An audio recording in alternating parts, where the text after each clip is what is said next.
On a chilly New Orleans morning, a struggling black mother, juggling multiple jobs to raise her children alone, felt her strength almost completely depleted. Yet when she encountered a homeless man, ignored and mocked by passers-by, she didn't hesitate to share her last $5 and a meal. Unbeknownst to her, this small act would lead to an extraordinary opportunity. The man she aided was no ordinary beggar. He was a billionaire in disguise, testing the compassion of strangers. Monica Harris, a black woman, moved through this world, but she wasn't truly a part of it. She was an observer in a realm that didn't embrace her, a shadow among those who refused to acknowledge her presence. Her feet ached from hours of standing at the cafe, her arms sore from scrubbing office floors. Still she pressed on. Isaiah needed his medication, bills demanded payment, and there was no room for weariness in her life. She tightened her grip on the flimsy plastic grocery bag, her fingers clenching its delicate handles as if holding onto something far more significant than just bread and milk. Then she saw him. The man slumped against the towering wrought iron gates of a mansion so vast it could have housed an entire neighborhood. His form appeared minuscule against the estate's grandeur, swallowed by the opulence behind him. He wore a tattered jacket, its fabric worn thin, his jeans stained and torn at the knees.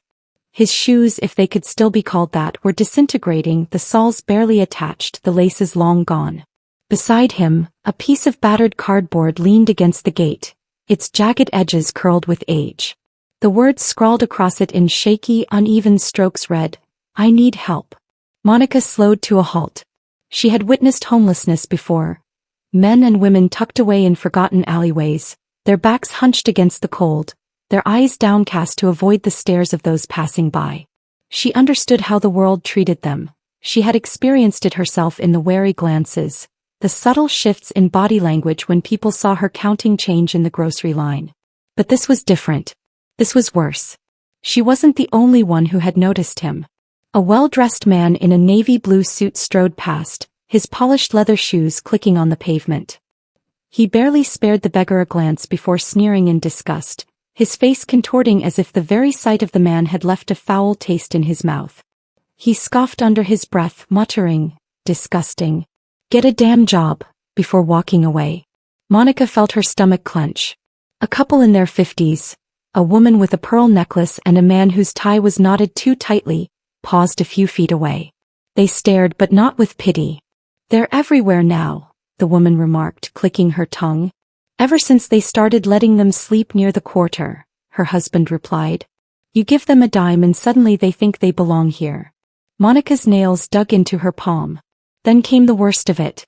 A young man in his early 20s with blonde hair, expensive sneakers and earbuds, walked by, engrossed in his phone, barely looking up until his foot accidentally nudged the homeless man's outstretched leg. "Ugh, what the hell?" The young man recoiled as if he had stepped in filth, his face contorting in irritation. "Seriously, man, move the hell out of the way." The homeless man flinched but remained silent, shrinking further into himself, pulling his arms tighter around his thin frame as if trying to vanish. The young man let out a dramatic sigh and shook his head. Then, as if to make a point, he pulled a crumpled dollar bill from his pocket and tossed it at the man's feet. "Here, buy yourself a clue," he sneered before walking off. Monica felt a burning sensation in her chest. She yearned to speak, to yell at them, to make them truly see him the way she did. But she had learned long ago that those who looked down on others didn't change simply because someone told them to. Instead she acted. She didn't hesitate, didn't think twice. She walked toward the man while the rest of the world walked away. She knelt beside him, the concrete cold beneath her knees, her coat brushing against the pavement. His shoulders were hunched, his head bowed, and when he finally lifted his gaze to meet hers, she saw it. Exhaustion, despair, defeat. "Have you eaten?" she asked, her voice soft, careful. The man blinked as if unsure of her reality. His dry, cracked lips parted slightly before he shook his head. "No. Not today." Monica nodded, already reaching into her grocery bag. She pulled out the loaf of bread, pressing it into his hands before fishing out the last $5 bill from her coat pocket. "It's not much," she admitted, "but if you're hungry you can come to my place. I don't have a lot, but what I have I share." The man's fingers tightened around the bread, but his gaze remained fixed on her. There was something in his expression, something akin to disbelief, as if he was trying to comprehend why. You don't have to do this, he said quietly. Maybe, Monica replied, but someone has to. And for the first time that day the man smiled. The man sat motionless for a long moment, staring at the loaf of bread in his hands as if it were an alien object, something he hadn't anticipated receiving. His fingers, rough and calloused from years of hardship, trembled slightly as they gripped the crinkling plastic. He swallowed, his throat working hard against the dryness, against whatever words he was trying to force out but couldn't. The world had hardened him, beaten him down until he had ceased expecting kindness, until now. Monica shifted slightly on the cold pavement, her knees pressing into the concrete. The weight of exhaustion still clung to her, but at that moment, something else held her still. The quiet, almost sacred moment of someone who had been invisible for too long finally being seen. She didn't know why she stayed. Perhaps it was the way his shoulders sagged beneath the burden he carried, or the way his deep, tired eyes, which seemed to have witnessed too much, stared at the bread as if it were not just food but something far more precious. Or perhaps it was the realization that she had been there before in different ways in different places, knowing the feeling of being ignored, dismissed, reduced to nothing but a burden. Finally he let out a slow, shaky breath. "Thank you," he murmured, his voice barely above a whisper. It was hoarse, strained, like someone who had gone too long without speaking, or perhaps someone who had simply forgotten what gratitude felt like on his tongue. Monica nodded, shifting her weight slightly. "It's just bread," she said, though deep down she knew it wasn't just bread. The man shook his head slightly, still looking at the offering in his hands. "No," he said after a pause, "it's not." Something about the way he said it made her chest tighten. A gust of wind swept down the street, ruffling the loose strands of hair that had escaped her hood. The city continued its ceaseless motion around them, oblivious. People walked past, too engrossed in their own worlds to notice what was unfolding on the sidewalk. A couple glanced over but quickly looked away, unwilling to involve themselves in something they didn't comprehend, something they didn't want to comprehend. Monica watched the man for a moment longer before finally speaking again. "What's your name?" He hesitated. She could see the moment he considered lying, giving her a false name, something easily forgotten. But after a pause he exhaled slowly as if surrendering something unseen. "Grant," he said finally. Monica nodded. "I'm Monica." Grant studied her for a second, his gaze steady in a way that made her feel almost uncomfortable. Not because it was intrusive but because it was rare, someone truly looking at her, truly acknowledging her. She glanced down at his hands, at the bread he still hadn't opened, and something in her chest ached. "Have you been out here long?" A humorless chuckle escaped him, the sound rough like gravel. "Long enough," he muttered. That answer wasn't sufficient. She wanted to ask more, to know how he had ended up here, what had happened, if there was anyone who still thought about him, still cared if he lived or died. But she had learned long ago that some questions carried too much weight, some wounds were too deep to be opened by a stranger on the sidewalk. So instead she asked the question that had been lingering at the back of her mind since she first saw him. "Why do people treat you like that?" Grant didn't react at first. He simply sat there, the bread finally resting in his lap, his fingers running absently over the ridges of the plastic. Then he exhaled a slow, tired breath, his shoulders sinking further. "Because it's easy," he said finally. "Because when they see someone like me, they see a problem, a nuisance, something they'd rather step around than deal with." Monica's jaw tightened. She knew he wasn't wrong. He let out a low, bitter laugh, shaking his head. "I've watched them, these people walking past. The way they look at me like I'm nothing, like I deserve to be here, as if I must have done something to end up like this. And maybe that makes them feel better. Maybe that makes them feel safer." Monica understood exactly what he meant. People needed reasons for why others suffered. It was easier that way to believe that someone deserved their suffering, that they had brought it upon themselves. It made the world less frightening, made them feel like as long as they did everything right they would never end up like him. Grant shook his head again, his expression unreadable. "They don't see me as a person," he murmured, "just another thing to ignore." Monica's fingers curled tighter around her coat sleeve. She should have been accustomed to this by now. The world was cruel, she knew that better than most.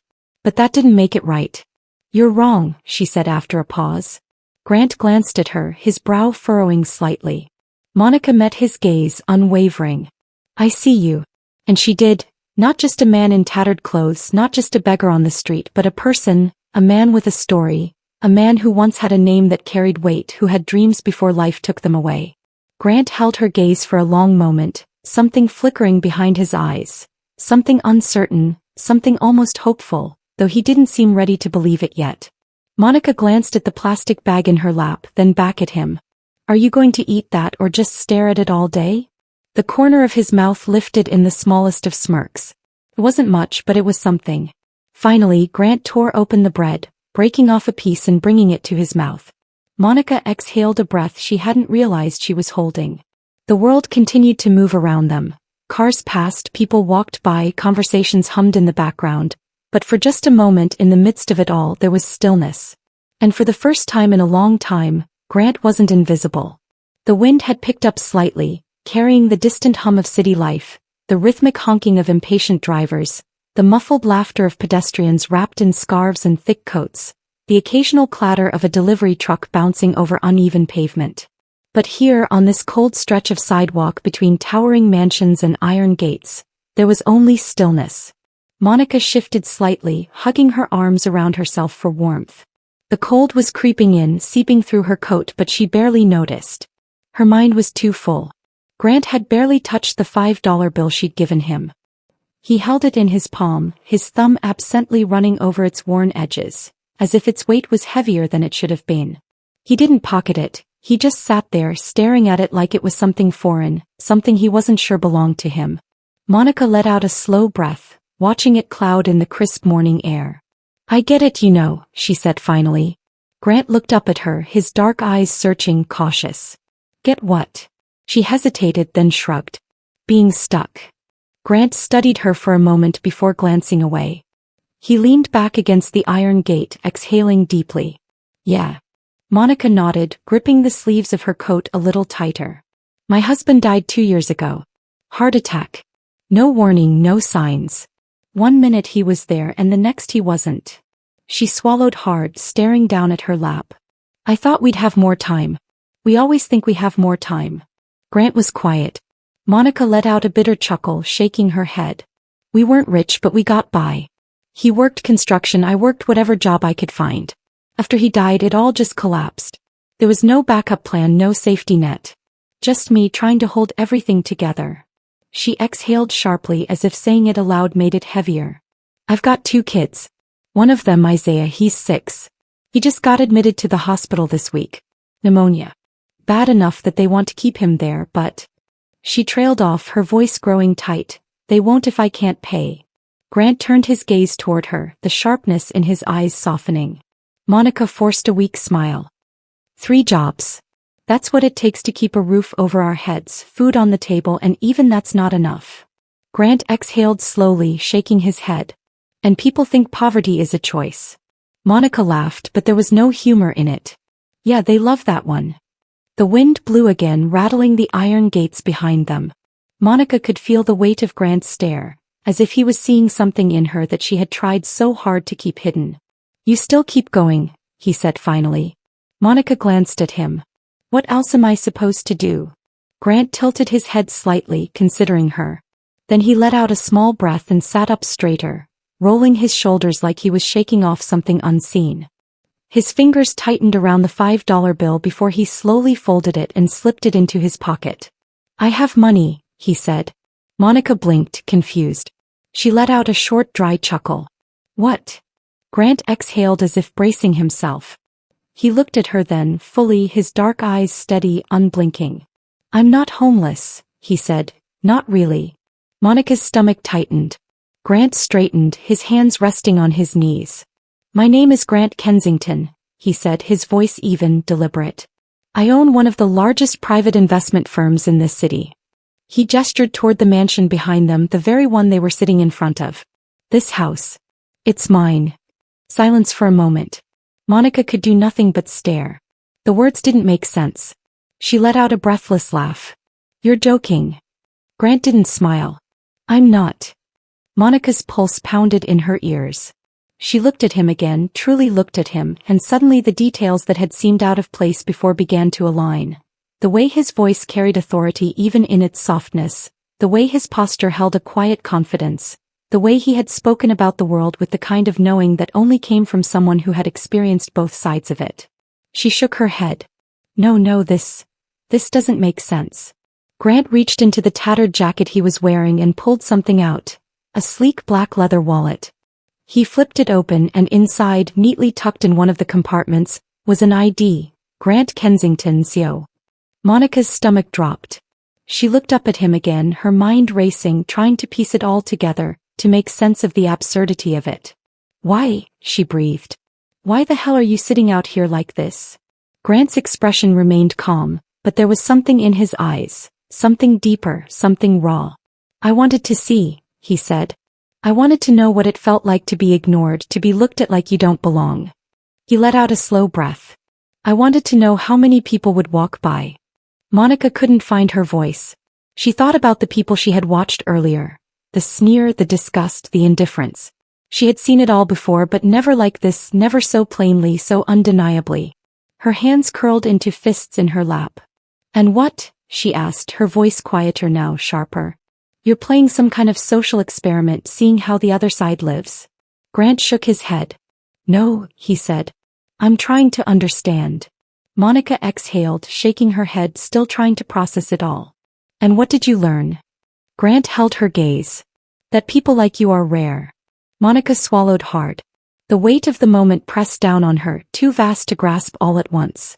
She had given him her last $5. She had given him food, not knowing, not expecting anything in return. And now he was looking at her as if he had discovered something unexpected.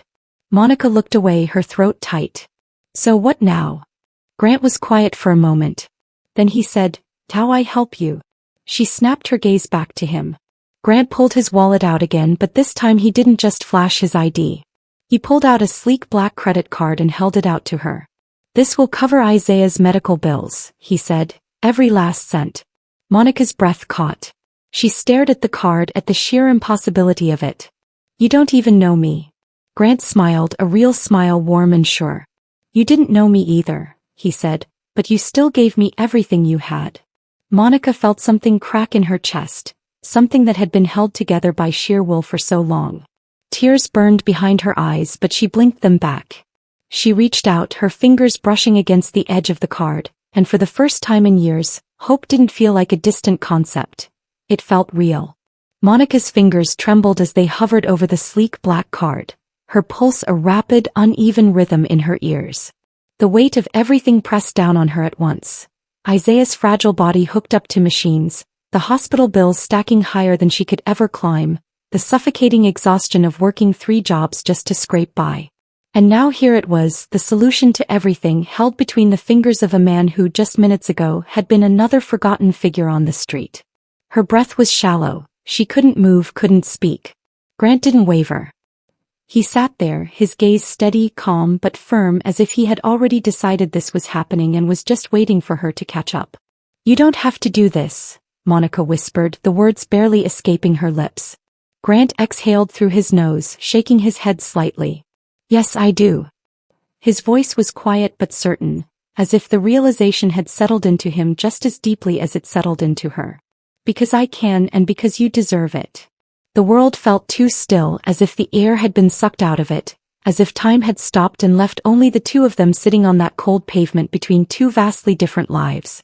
Monica's hands curled into fists in her lap, her nails pressing into her palms. Her entire life she had fought, she had struggled, endured, carried weight that no one should have to carry alone. And she had never asked for help because help had never come. But now it had, and she didn't know how to accept it. Grant must have seen it, must have understood the battle happening inside her, because his voice softened. You don't owe me anything, he said. This isn't charity, it's balance. Monica blinked at him, confused. Grant leaned back against the gate, running a hand over his tired face. You gave me something today, he said. Not just food, not just a few dollars. You saw me when everyone else walked by. You stopped, and for the first time in a long time I wasn't just a statistic. I wasn't just something for people to step over. I was a person again. His words struck something deep inside her, something raw and unspoken. Monica's throat tightened. She had spent years feeling invisible, moving through the world as if she were nothing more than a machine built to work and survive. A nameless worker cleaning floors, waiting tables, counting crumpled bills in dimly lit apartments while the rest of the city thrived around her. She had never expected kindness, not real kindness, and now here it was staring her in the face, daring her to take it. She swallowed, her voice unsteady. What if I can't pay you back? Grant smiled, a small, tired thing but genuine.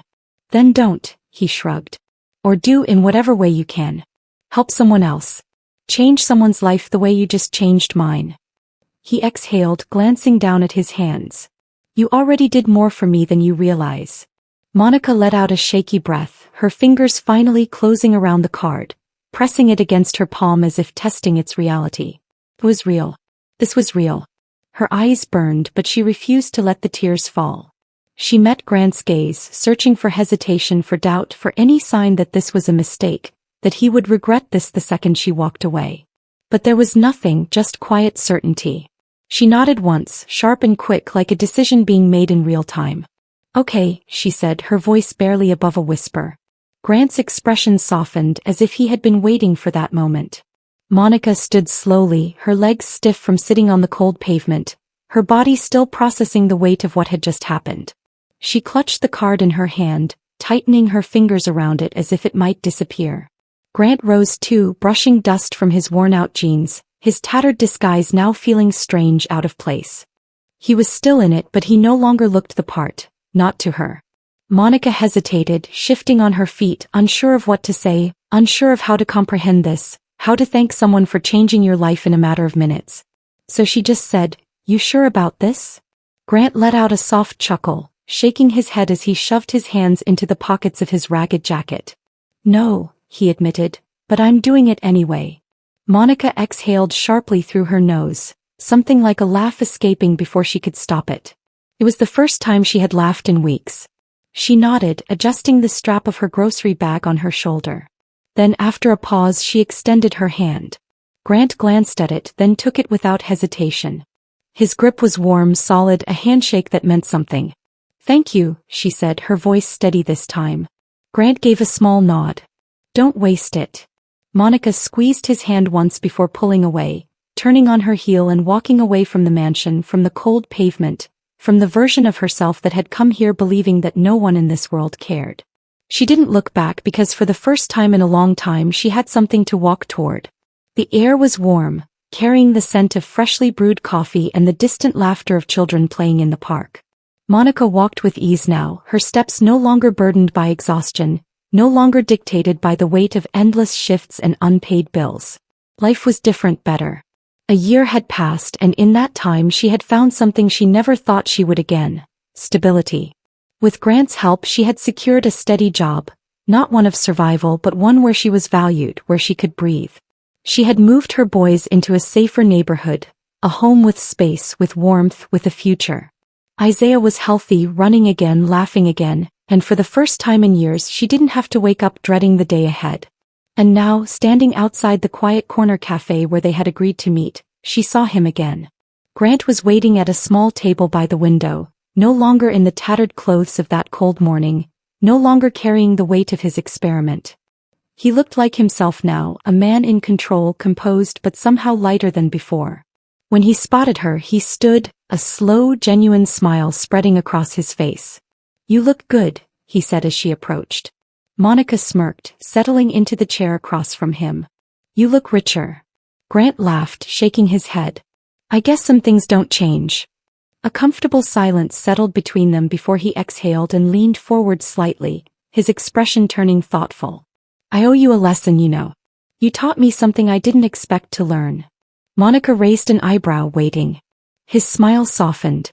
"That sometimes the people who have the least give the most." Monica studied him for a moment, then nodded, her own smile growing.